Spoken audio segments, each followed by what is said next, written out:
Blessed day! Hello sa inyo. Kamusta araw ninyo? Reflective journal?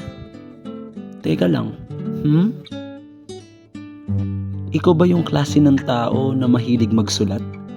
Kagaya ko? Ikaw ba yung tao na makakalimutin at gusto mo na aalala mo lahat?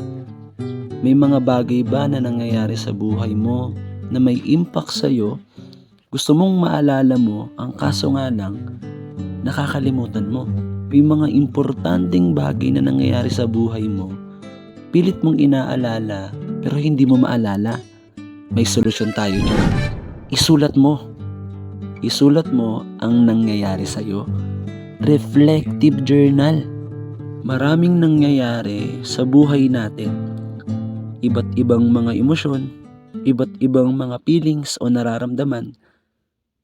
May mga araw tayo ay masaya, tayo naman ay malungkot, at minsan natatakot, at minsan tinatamad, nagugulat, at may mga pagkakamali tayo na nagagawa sa buhay natin na gusto nating itama, na gusto nating ayusin, na gusto nating maging maayos tayo doon sa bagay na yun.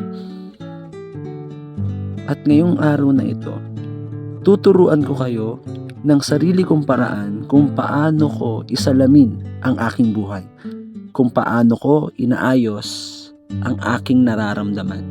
Tara, pag-usapan natin.